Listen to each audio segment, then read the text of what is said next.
is get their 2 best wins of the season consecutively, or I guess 3 best wins of the season consecutively, and have either Washington lose or some other things happen with the Giants, and they're in the playoffs.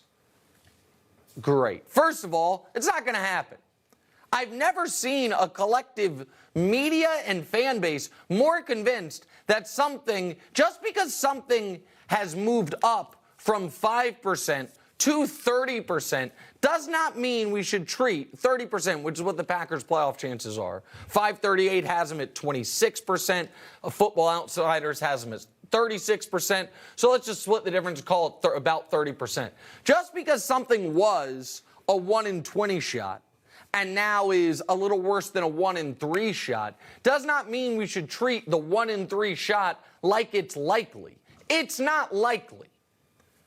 But even if it were to come to pass that this team were to sneak in the playoffs just so the Niners can kick their teeth in, even if that happens, and the reason I say the Niners is if they were to win, if for the Packers to get in, they've got to beat Minnesota, which then the Niners move up to the 2 line, and the Niners have annihilated the Packers in the playoffs with good Packers teams, mediocre Packers teams. That's not the team they want to play. And that's the team they would be playing if you're Green Bay, if you were to get in. The question I would have is, Green Bay, are you still trying to be in the Super Bowl business with Aaron Rodgers? Because if you are, this last few weeks has been a wasted opportunity to play Jordan Love. Nick, explain that. Okay, thanks. I will. You're drawing dead to win the Super Bowl this year. You're still, even though everything is broken just right for you, an underdog to make the playoffs. A significant underdog to make the playoffs, right? Even if you win your next 2 games, you're not guaranteed to make the playoffs, and you're not going to win your next 2 games. Set that aside. So why would they play Love? Well, they've got a 5th-year option to decide on. Oh, but Nick, they've already decided.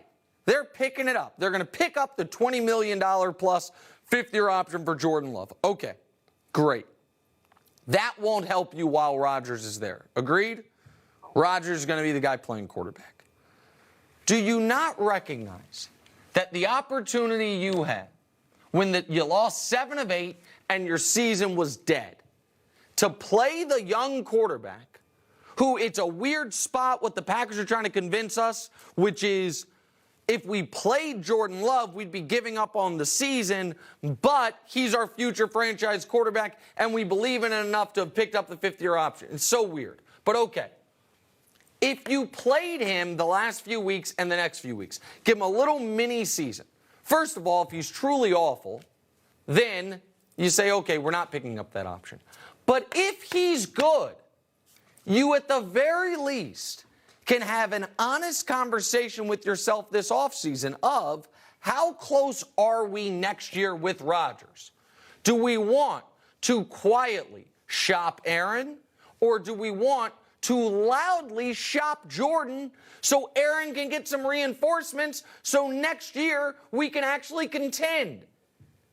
The only silver lining to the terrible season was it was going to give you a month to watch Jordan Love play, and you decided not to do it. Why? So you can get your hopes up because you got on a little mini winning streak against the Bears, who would have the 2nd pick of the draft right now, the Rams, who would have a top 5 pick, and Miami, which you didn't play great against Miami. They melted down, and more on Tua in a moment. It's just foolishness. And here's the last thing I'll say on this. People are like, oh, but if the Packers get in, no one will want to play them. Why? What's the rationale for that? Oh, they have Aaron Rodgers. Well, they have a guy named Aaron Rodgers, but he's not playing like Aaron Rodgers. You know how many games this year Aaron Rodgers has thrown for 300 yards? It's 0. What about 275 yards? Still 0. What about 260 yards?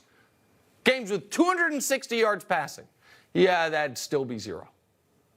Can we throw up the blind reveal? And you tell me which of these quarterbacks has been better. To me, it's pretty clearly the guy on the right. He's got 800 more yards, 3 more touchdowns, the same number of picks, and a slightly higher rating. Show me those 2 quarterbacks. Aaron Rodgers this year hadn't been Aaron Rodgers. He's been a poor man's Kirk Cousins. And ain't nobody scared of Kirk Cousins. Oh, if he gets hot.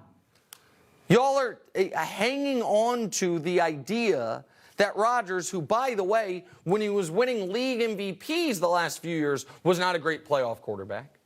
That this year, when he couldn't crack the NFC Pro Bowl roster of Jalen, Geno, and Kirk. Those are your NFC Pro Bowl quarterbacks, that he all of a sudden is scary. No, he's not. Speaking of quarterbacks that aren't, well, you know what? That's unfair. Tua is scary right now, but he's scary for Dolphins fans. Guys, there need to be some apologies. And they need to go to Jason McIntyre, to Colin Cowherd, and to Nick Wright.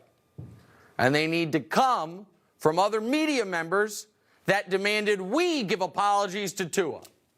Because we weren't hypnotized by one comeback against Baltimore and an odd game against Buffalo earlier in the year and hitting wide open receivers. Because the sky has fallen for Tua, and it is a reminder that when a team bails on their own blue chip prospect or attempts to, there's usually a reason. The Miami Dolphins had a trade worked out for Deshaun Watson if he could settle his court cases. It was gross, it felt seedy, but they were so done with Tua, they were going to bring on the worst PR quarterback in the league, bring him into their building because they were done with Tua.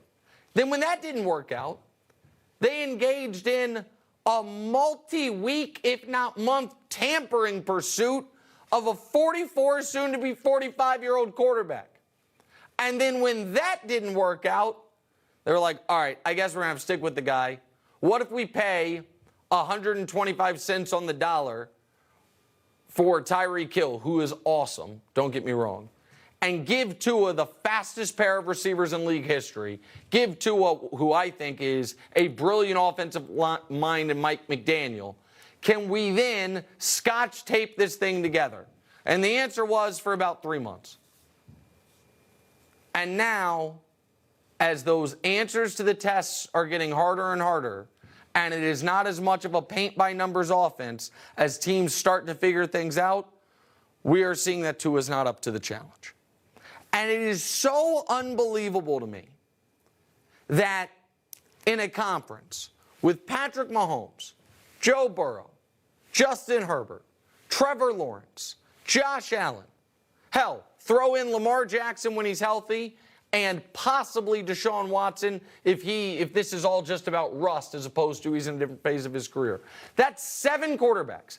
And a conference, by the way, that's about to have Bryce Young, number 1 pick of the draft.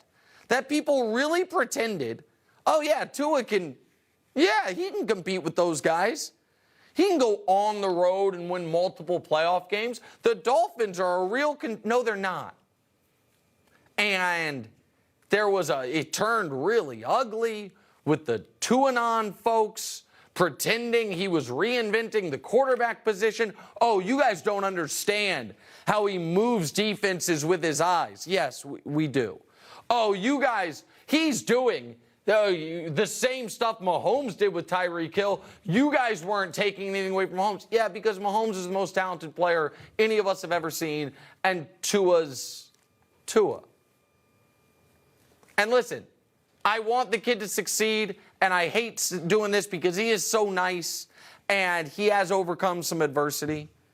But the Dolphins have a clear ceiling, and the ceiling is because of their quarterback. And it is baffling to me how many otherwise smart folks pretended like, nope, that guy's awesome. Nope, I would rather have him than Justin Herbert. Nope, I would rather have him than Trevor Lawrence. Yep, he can compete with Joe Burrow. He can compete with Patrick Mahomes. Give me a break. We got Stink in about 10 minutes. Quickly, before we get to that, I want to go to the Cowboys-Eagles game, if we have a moment here. The Cowboys right now their fans. Cowboys fans are an odd group in this regard. They seem to vacillate between